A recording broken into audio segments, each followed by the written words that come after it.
ادارے بند ہوں گے یا نہیں، فیصلہ آج ہوگا۔ وزیر تعلیم شفقت محمود کی زیر صدارت بین الصوبائی وزرائے تعلیم کا آج اجلاس ہوگا۔ وزارت صحت کے حکام کورونا کی تازہ صورتحال پر بریفنگ دیں گے۔ وزارت تعلیم مرحلہ وار تعلیمی اداروں کی بندش کے حق میں ہے۔ شفقت محمود کہتے ہیں چھٹیوں کا انتظار کرنے والوں کو آج اہم اطلاع ملے گی۔ وزارت تعلیم پہلے ہی تعلیمی ادارے بند کرنے، تعلیمی سیشنز اور امتحانات سے متعلق 3 مختلف تجاویز صوبوں کو بھجوا چکی ہے۔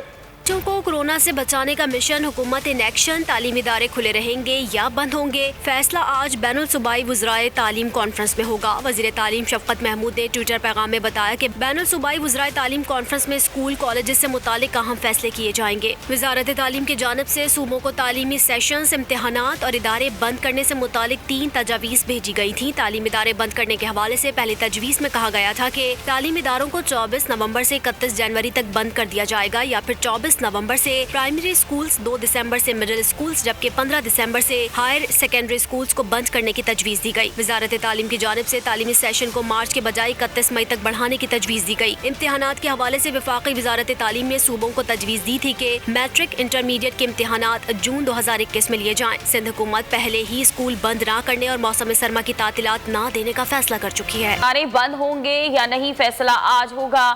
وزیر تعلیم شفقت محمود کی زیر صدارت بین الصوبائی وزرائے تعلیم کا آج اجلاس ہوگا۔ وزارت صحت کے حکام کورونا کی تازہ صورتحال پر بریفنگ دیں گے۔ وزارت تعلیم مرحلہ وار تعلیمی اداروں کی بندش کے حق میں ہے۔ شفقت محمود کہتے ہیں چھٹیوں کا انتظار کرنے والوں کو آج اہم اطلاع ملے گی۔ وزارت تعلیم پہلے ہی تعلیمی ادارے بند کرنے، تعلیمی سیشنز اور امتحانات سے متعلق 3 مختلف تجاویز صوبوں کو بھجوا چکی ہے۔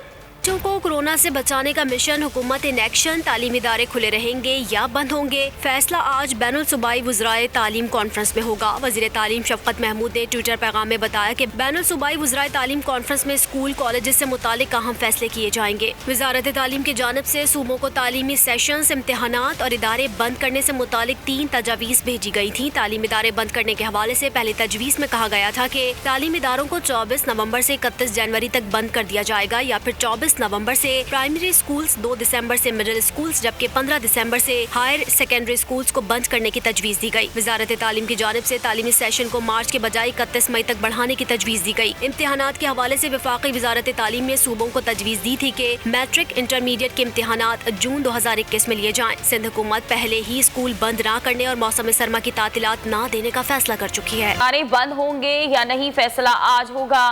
وزیر تعلیم شفقت محمود کی زیر صدارت بین الصوبائی وزرائے تعلیم کا آج اجلاس ہوگا۔ وزارت صحت کے حکام کورونا کی تازہ صورتحال پر بریفنگ دیں گے۔ وزارت تعلیم مرحلہ وار تعلیمی اداروں کی بندش کے حق میں ہے۔ شفقت محمود کہتے ہیں چھٹیوں کا انتظار کرنے والوں کو آج اہم اطلاع ملے گی۔ وزارت تعلیم پہلے ہی تعلیمی ادارے بند کرنے، تعلیمی سیشنز اور امتحانات سے متعلق 3 مختلف تجاویز صوبوں کو بھجوا چکی ہے۔ بچوں کو کورونا سے بچانے کا مشن حکومت ان ایکشن، تعلیمی ادارے کھلے رہیں گے یا بند ہوں گے، فیصلہ آج بین الصوبائی وزرائے تعلیم کانفرنس میں ہوگا۔ وزیر تعلیم شفقت محمود نے ٹویٹر پیغام میں بتایا کہ بین الصوبائی وزرائے تعلیم کانفرنس میں اسکول کالجز سے متعلق اہم فیصلے کیے جائیں گے۔ وزارت تعلیم کی جانب سے صوبوں کو تعلیمی سیشنز، امتحانات اور ادارے بند کرنے سے متعلق 3 تجاویز بھیجی گئی تھیں۔ تعلیمی ادارے بند کرنے کے حوالے سے پہلی تجویز میں کہا گیا تھا کہ تعلیمی اداروں کو 24 نومبر سے 31 جنوری تک بند کر دیا جائے گا، یا پھر 24 نومبر سے پرائمری اسکولز، 2 دسمبر سے مڈل اسکولز، جبکہ 15 دسمبر سے ہائر سیکنڈری اسکولز کو بند کرنے کی تجویز دی گئی۔ وزارت تعلیم کی جانب سے تعلیمی سیشن کو مارچ کے بجائے 31 مئی تک بڑھانے کی تجویز دی گئی۔ امتحانات کے حوالے سے وفاقی وزارت تعلیم نے صوبوں کو تجویز دی تھی کہ میٹرک انٹرمیڈیٹ کے امتحانات جون 2021 میں لیے جائیں۔ سندھ حکومت پہلے ہی اسکول بند نہ کرنے اور موسم سرما کی تعطیلات نہ دینے کا فیصلہ کر چکی ہے۔ سبسکرائب کریں اور بیل دبائیں تاکہ کوئی خبر رہ نہ جائے۔